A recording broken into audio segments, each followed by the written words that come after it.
Ce truc-là, c'est le Muséum d'histoire naturelle de Paris, qui contient la Grande Galerie d'évolution. Là-bas, c'est la serre, et là-bas, c'est une exposition qu'on va visiter. Mesdames et messieurs, je vais vous présenter aujourd'hui l'exposition Jurassique en lumière, ou je ne sais plus comment ça s'appelle, bref, un truc sur le Jurassique, vous avez compris. Hein. Et donc, du coup, qui a été mis provisoirement par le Muséum d'histoire naturelle dans le Jardin des plantes. Donc, du coup, en automne et début de l'hiver donc de cette année. Et je vais me faire un plaisir de la visiter pour vous, si vous n'avez pas l'occasion de vous y rendre. Déjà, je propose qu'on commence par le commencement, parce que c'est ce qui me semble le plus logique. Là, on a donc différentes espèces de crevettes, de calmars, de libellules préhistoriques qui nous sont un peu exposées comme ça. Donc là, ça nous représente un peu la faune marine du Jurassique, avec des coraux, beaucoup d'espèces dont on a l'habitude de les voir de nos jours. Mais là, on nous présente aussi un ptérosaure. Donc je ne suis plus sûr de quelle espèce c'est. Est-ce que c'est un Scaphognathus ou je ne sais plus. Il faut que je regarde de l'autre côté. De l'autre côté, c'est précisé. On ira voir de l'autre côté. En attendant, là, il nous explique qu'il y a des rudistes. Donc là, il nous présente les trois espèces de rudistes ici. Donc Plesiodiceras valfinense, Hypelasma salevensis et Hypediceras bavaricum. Ouais, quand on ne connaît pas une espèce, c'est compliqué de la prononcer. Mais c'est pas grave. Donc du coup, je vais vite fait vous présenter le ptérosaure là-bas, s'il y a marqué son nom. Bon, là, on nous montre aussi quelques algues avec les coraux. J'ai regardé là-bas et il n'y a pas le nom de ce merveilleux ptérosaure, mais c'est pas grave. On dirait un rhamphorhynchoidé. Donc ça nous laisse suffisamment d'informations pour ensuite on recherchera plus tard qu'est-ce que c'est. Et au passage, joli moustique. Hein. Il y avait des moustiques à l'époque, au cas où vous n'êtes pas au courant. Alors, maintenant on va s'attaquer à ça. Ça là. Regardez-moi la taille du truc. On dirait, vu les griffes sur les nageoires, je dirais que c'est une sorte de crocodile marin. Vu la tête, peut-être un dacosaure. Et le ptérosaure, attendez, le ptérosaure, on va l'observer de côté pour savoir ce que c'est. À la crête et le bec, on dirait un Zangaripterus. On va regarder là maintenant. Et... ok, donc, pour le crocodile marin, c'était bien un dacosaure. Bien ce qu'il me semblait. En tout cas, il est magnifique là. Et il l'ont fait incroyablement bien représenté, même si ils ont fait à une échelle immense. Hein. Dans la vraie vie, il était beaucoup plus petit que ça. 4 à 6 mètres de long. Et le ptérosaure, c'est un Cycnoramphus. Bon, je me suis planté, mais en même temps, il me faisait un peu penser à Zangaripterus avec son bec un peu recourbé comme ça. Donc, je sais pas si on le voit bien, un peu recourbé vers le haut et sa crête au-dessus du bec. Donc, ça me faisait penser à un Zangaripterus, mais ce n'était pas lui. D'ailleurs, au vu de l'envergure qu'ils ont dit, donc 1,40 m d'envergure, ça ne devait pas être lui. Mais bon, on va continuer donc notre expédition. Et là, on voit une crevette Drobna deformis. Ok, sympa. 18 cm de long au maximum. Là, on observe le dacosaure de côté. Franchement, ils l'ont vraiment bien foutu, le dacosaure. Ils sont donnés. Hein. Mais bon. Donc, on continue. Ici, une jolie ammonite. Et là, on arrive vers des animaux terrestres. Donc, ils nous disent que le sauropode ici qu'on a, c'est Europasaurus. Alors, celui-là, il est gros pour un Europasaure. Hein. Europasaure, dans la vraie vie, il est bien plus petit. Ça, à vue d'œil, je dirais qu'il devrait faire au moins 10 mètres de long, la représentation qu'ils ont fait. Tandis qu'Europasaurus, dans la vraie vie, 6 mètres de long. C'est moins, mais voilà, c'est pas grave. Ça fait quand même plaisir de voir un Europasaure. Et le carnivore dont il parle, c'est Megalosaurus bucklandi. Et donc, Megalosaurus, si je ne dis pas de bêtises, là, je crois qu'ils l'ont fait dans des bonnes proportions. Regardez-moi ça, il fait à peu près la taille escomptée. Entre 6 et 8 mètres, c'est à peu près ça. Ils lui ont fait un beau crâne quand même. Ils lui ont bien fait les grands bras, la position sur deux pattes. Ça, c'est du Megalosaurus, le premier dinosaure carnivore découvert et nommé de l'histoire. Donc, on continue. Vu que ce n'est pas le seul qu'ils ont mis dans le coin, puisque là, on a aussi un Compsognathus et un Archaeopteryx, si je ne me trompe pas. Normalement, Compsognathus là, Archaeopteryx ici. Et au passage, quelques ptérosaures en haut dont je n'arrive pas à les reconnaître. Ils ont, ouais, on dirait un peu la forme du corps des ornithos de la famille de l'Ornithocheirus.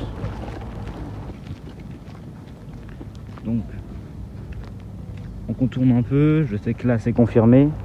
Le ptérosaure, ils n'ont pas voulu nommer, donc en vrai ça fait... Ah là, il y a, on dirait un rhamphoranchoïdé, celui-là aussi. Ok, donc le crocodile, il devait faire 3,5 mètres de long.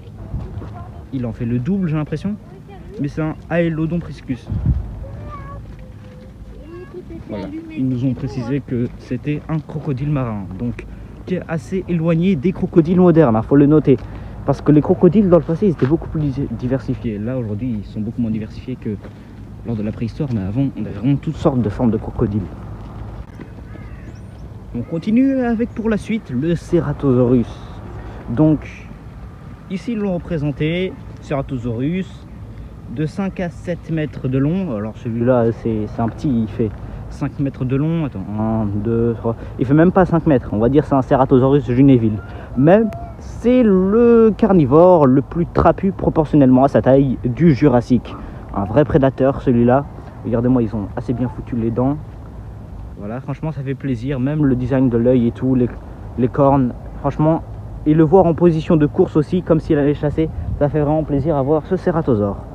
On voit qu'est-ce qu'il y a d'autre. Donc diverses sortes de poissons, par exemple cette raie guitare. Là, il nous la présente ici. Donc Spatobactis bugesiacus.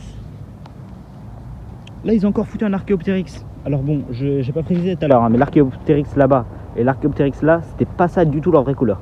Là, ils ont même fait un design un peu à l'ancienne. Hein. C'est comme ça qu'on imaginait Archaeopteryx, mais il y a vraiment longtemps, quoi. Lorsqu'on imaginait encore les théropodes se baladant sur deux pattes avec leur queue traînante au sol. Mais du coup, Archaeopteryx, c'était pas du tout ces couleurs-là. En effet, les vraies couleurs d'Archaeopteryx ont été retrouvées un peu grâce à des pigments fossiles, etc. Et tout. On sait qu'il avait des sortes de mouchetures. On sait que son plumage comportait du blanc, du marron, etc. Mais il n'avait pas ces couleurs rouge, bleu, vert qu'on imaginait souvent sur certaines représentations. On va continuer d'avancer. Je vais continuer à vous faire visiter la suite parce qu'on va pas s'arrêter ici quand même. Donc ça, si je me trompe pas, ça, ce gros truc, c'est censé être un Plesiosuchus. Donc, ouais, Plesiosuchus manselli. Donc, alors, donc du coup, ils ont dit que c'est un cousin des crocodiles sans vraiment en être un. Donc ouais, une sorte de crocodiliforme préhistorique. Bon là, 6 mètres de long dans la vraie vie, là, ils en ont fait beaucoup plus. Là, ils doivent faire au moins 10 mètres, je dirais. Voilà, ils l'ont fait un peu grand, ils ont fait une taille de mosasaure. Mais avec les griffes et tout, on reconnaît que c'est une sorte de crocodile, entre guillemets, vu que c'est pas un vrai crocodile, mais voilà. Une sorte de crocodile préhistorique, entre guillemets. Et marin. C'était un bon prédateur, hein. On peut le voir, son corps est parfaitement développé pour nager dans l'eau, un bon aérodynamisme, etc. Aérodynamisme, qu'est-ce que je raconte? Oui. Bon, on continue. Là, il y a des limules. Voilà, pas la peine de vous présenter c'est quoi. Un ptérosaure, on peut le regarder en détail ici de près. Ça fait plaisir. Ils ont même pris le soin de faire à l'intérieur de la gueule. Ça c'est sympa. Même s'ils ont fait que 3 dents devant de chaque côté, mais c'est pas grave. On continue. Ils ont fait diverses espèces de lézards, de poissons, de tortues. Ce qui est bien, c'est qu'ils n'ont pas centré ça uniquement autour des dinosaures ou des ptérosaures. Ils ont voulu faire d'autres espèces un peu plus diversifiées. Et ça fait plaisir.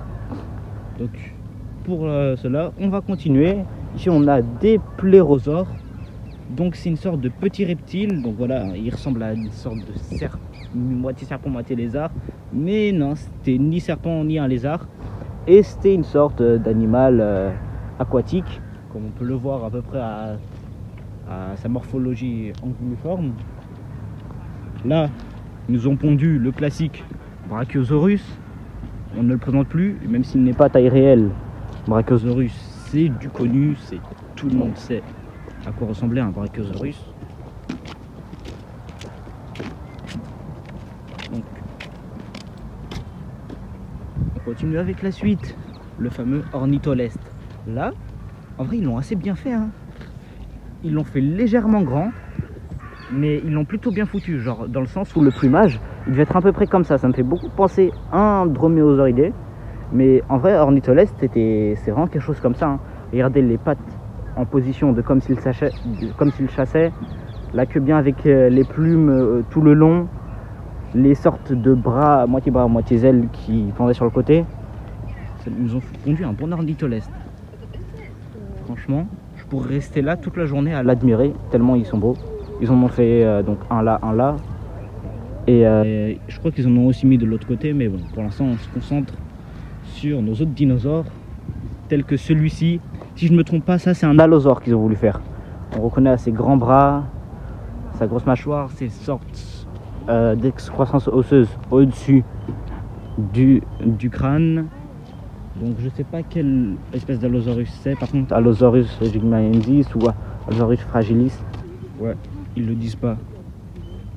Ils nous ont pas dit si c'est quelle espèce d'allosaurus, mais c'est pas grave. Ils nous ont dit 7 à 8 mètres de long. Ils sont un peu gentils, hein. Il y avait même une espèce d'allosaurus qui pouvait dépasser les 10 mètres de long, hein. Voilà, niveau couleur par contre, je suis assez content du résultat, ils l'ont assez bien foutu, ça fait plaisir. Comme les ornitholesques, bon les ornitholesques c'est autre chose, là-bas il y a des camptosaures, mais le camptosaure on le verra après. Ok, donc dryosaure, ouais, ouais, dryosaure qui fait la taille d'un télantosaure, mais c'est pas grave. Franchement, dryosaure qui se déplaçait sur deux pattes, petit herbivore, de base beaucoup plus petit que ça, hein. De base 3 mètres de long seulement, dryosaure. Dryosaure c'est un peu une proie. Dryosaure juste il savait courir. Mais bon, donc du coup on passe. Lequel on pourrait passer?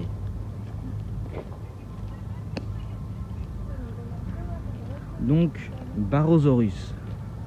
Celui-là ils nous l'ont bien foutu. Il doit faire plus d'une dizaine de mètres de long. Barosaurus c'est un grand sauropode, hein, 25 mètres de long comme ils l'ont précisé. Là franchement ils l'ont assez bien foutu le Barosaurus. Un peu avec, je sais pas si on la voit d'ici, voilà, là on la voit, la longue queue, un assez long cou, comment sa posture et tout, franchement ça fait plaisir le Barosaurus à voir ici. Alors bon, ils l'ont pas fait au maximum de sa taille parce que 25 mètres de long ça aurait été beaucoup trop gros, il aurait été plus que 2 fois plus grand que ça.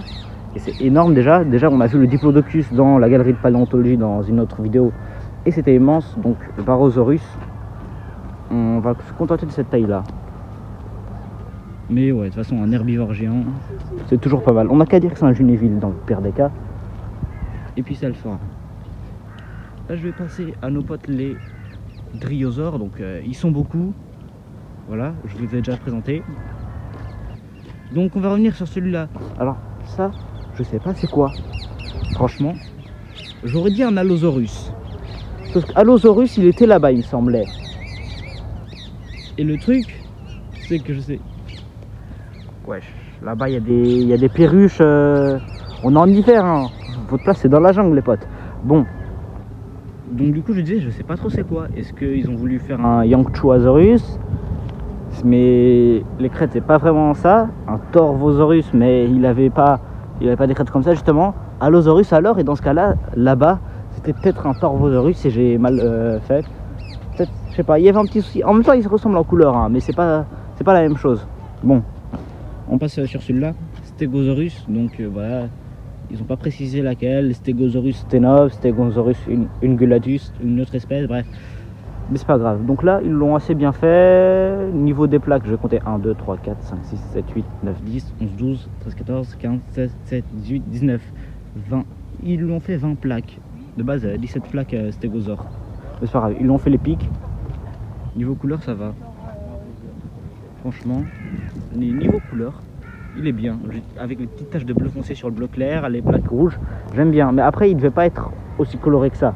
En comparaison, nos dryosaures, genre vert avec des petites taches jaunes, ça fait beaucoup mieux pour style camouflage et tout. Mais après, stégosaure, c'est pas un truc qui avait besoin de se camoufler, hein. Sauf quand il était bébé. Mais un stégosaure adulte, ça défonce ce que tu veux. Pas la peine de se camoufler. Bref. Mais donc là on était là-dessus. Je vais vite fait passer de l'autre côté pour voir s'il y a la description des deux carnivores dont on parlait tout à l'heure, parce que je suis curieux de savoir lequel est lequel. Donc on est passé de l'autre côté. Là il nous montre un Williamsonia, donc une espèce de plante. C'est pas mal, mais je suppose que les plantes ça vous intéresse pas, même si j'aurais bien aimé qu'on en parle. Ok, donc lui c'est un Allosaurus. Ok, donc ça voulait dire que celui là-bas c'est un Allosaurus, puisqu'il ressemble à celui-là. Maintenant que ça c'est un Allosaurus, Barosaurus, ça, ils changent pas, ils l'ont fait dans une autre posture d'ailleurs. J'aime bien le fait qu'ils l'ont fait dans des postures différentes. Parce que tout à l'heure, pour les ornitholesques, ils étaient dans la même posture, c'est un peu dommage alors que c'était incroyablement bien fait. Et donc, lui, ils nous disent pas c'est quoi. Lui, je crois, ils nous ont abandonnés hein, sur celui-là. Hein. Bref, je chercherai plus tard. J'avance vers la suite de l'expédition et ensuite, je vous raconterai la suite. On continue avec la suite. Un hesperornithoïde. Donc, ouais, c'est bien ça.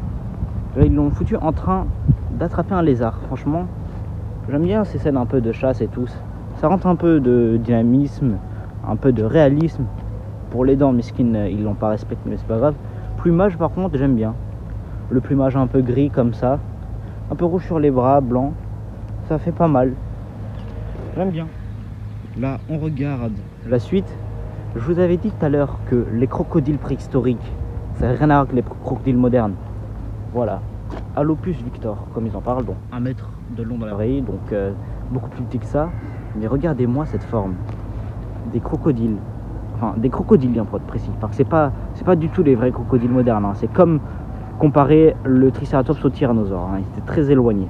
Mais leurs plus proches parents actuels sont les crocodiles. Et dites-vous que les crocodiles dans la préhistoire, ils ont pris des formes super diversifiées. En passant de ça, donc aussi il y avait le Plesiosuchus qu'on a vu tout à l'heure, le Tylosaurus et d'autres formes, donc plus classiques que l'on connaît comme Cercosuchus, Deinosuchus et même des formes un peu moins soupçonnées telles que Caprosuchus. Ouais, le Caprosuchus c'est un cas à part. Bon, alors cet ankylosauroïde, si je ne dis pas de bêtises, c'est un Polacanthus. Je crois qu'ils ont voulu faire un Polacanthus ici, mais je ne suis plus sûr. Je sais qu'il est plus loin, on le reverra tout à l'heure et je vous le présenterai. Bon, là ils nous ont mis du ginkgo avec des sortes d'espèces, on dirait un peu des lézards et des serpents en même temps. Je suppose que ça doit être parmi les sortes d'ancêtres des serpents. Il me semble qu'ils sont apparus vers cette époque-là. Ils n'ont pas voulu nous les présenter. C'est pas cool ça par contre. Hein. Là ils nous présentent le ginkgo, mais ils nous montrent même pas. Ils nous montrent même pas quelle espèce de reptile c'est. Ah d'accord. Bon. On avance vers la suite et là-bas je vois des yikis. Ça c'est intéressant. Yi c'est vraiment un dinosaure incroyable. Hein. Donc avec des plumes et tout. Hein. Un théropode. Mais il possédait des sortes d'ailes comme les membranes des ailes des chauves-souris. Et ça c'est incroyable. Donc c'est une première dans l'évolution. Puisque en gros c'est un groupe, les théropodes, qui aurait pu développer le vol avec des ailes faites de 2 manières différentes. Donc les ailes en peau tendue et les ailes en plumes, tout ça dans un groupe qui est vraiment très proche. Donc Yi, c'était vraiment une créature qui était assez proche des oiseaux modernes, hein, puis c'est un théropode. Et donc du coup ça aurait fait que les théropodes, dans l'évolution, ils auraient eu 2 succès aériens qui auraient été incroyables. Mais bon, dommage, Yi s'est éteint, il n'a pas pu transmettre cette incroyable faculté à ses descendants. D'ailleurs, ça devait sûrement pas lui servir à voler en battant des ailes. Hein.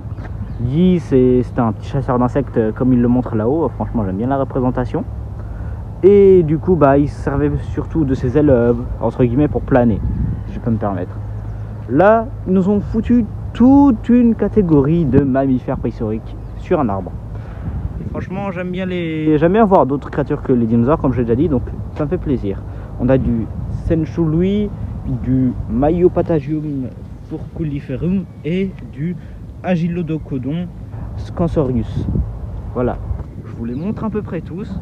Et carrément, je pense que je vous laisse deviner dans les commentaires lequel est lequel. Bonne chance à vous, je ne vous aiderai pas. Et on continue la suite de l'expédition. Donc là-bas on a du Castorocoda. Voilà. Donc Coda, donc queue en gros. Et castor, bah un peu un castor. Donc queue de castor. Et le nom d'espèce Lutra similis, donc similaire à une loutre. Attends, est-ce que c'est traduit? Ah bah oui, c'est traduit. Bon, ils nous ont mis différentes plantes, donc des sortes de cicaidés, je sais plus comment on dit, oh là, des conifères, des algues, etc. et tout. Ils nous ont mis diverses espèces, des poissons, joli le poisson, et des ornithomimidés. Les ornithomimidés, j'aime bien, ils sont encore mieux faits que les ornitholestes qui étaient super bien réussis.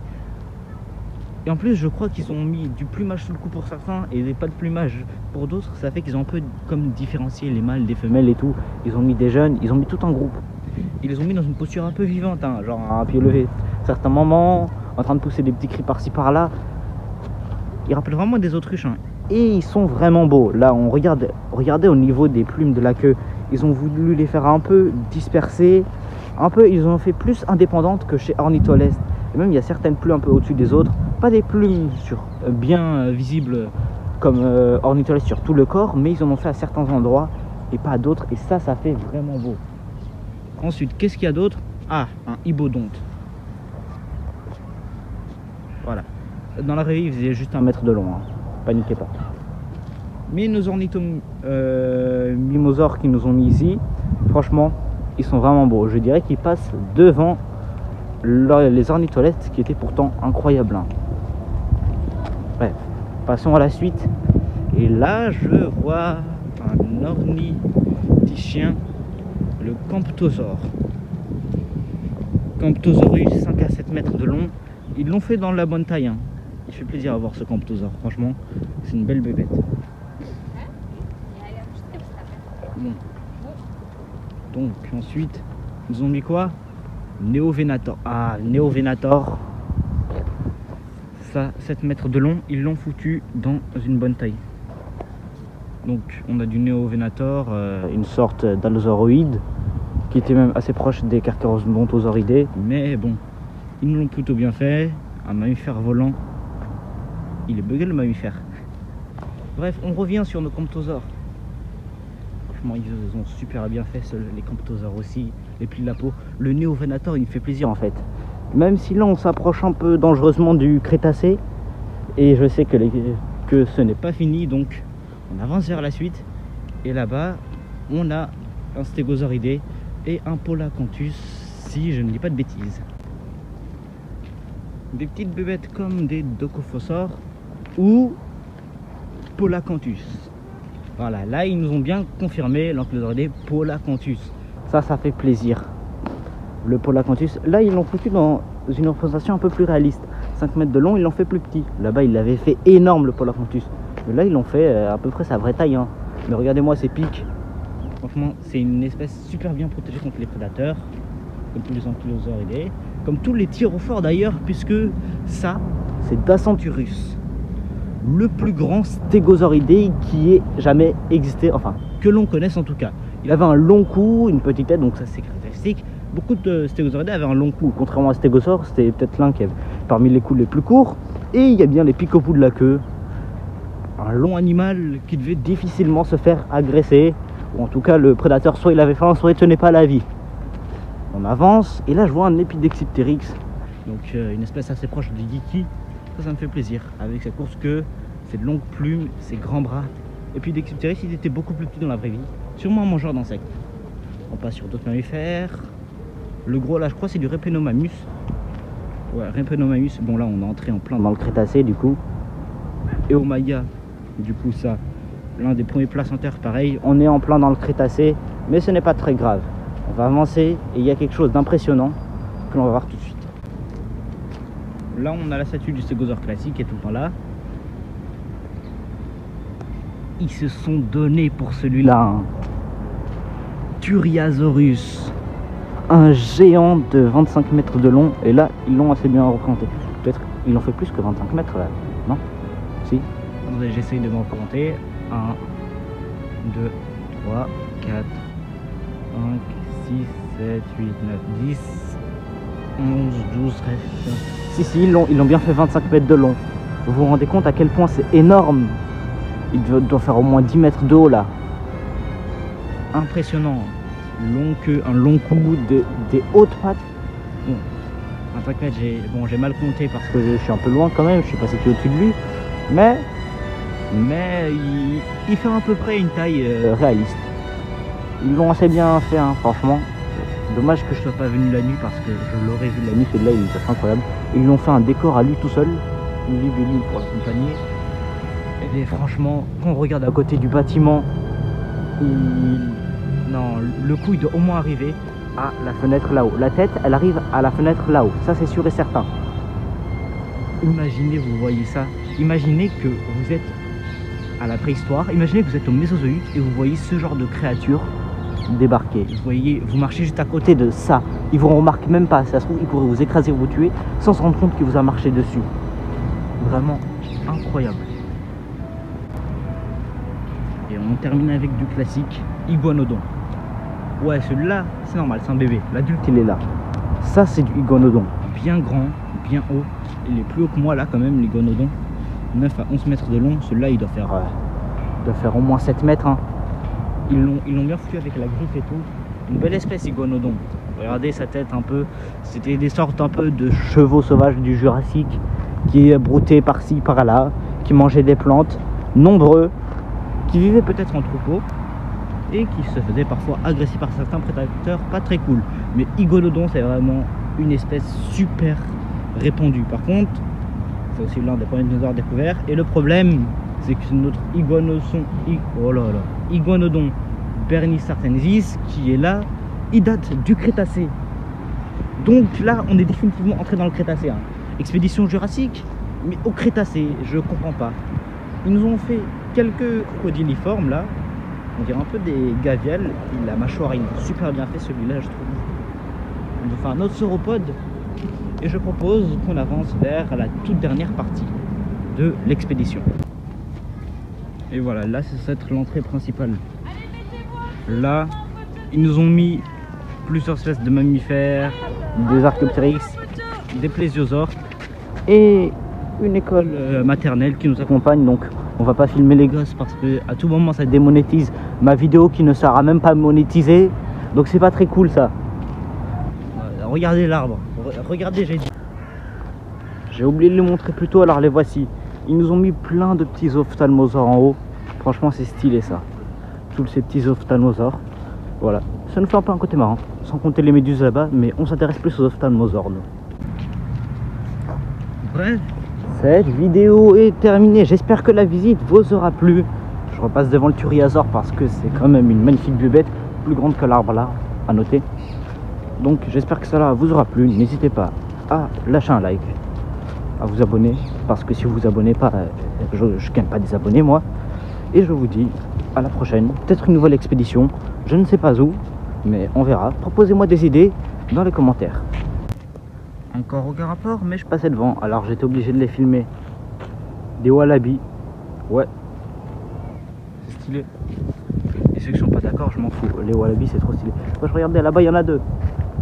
Wesh.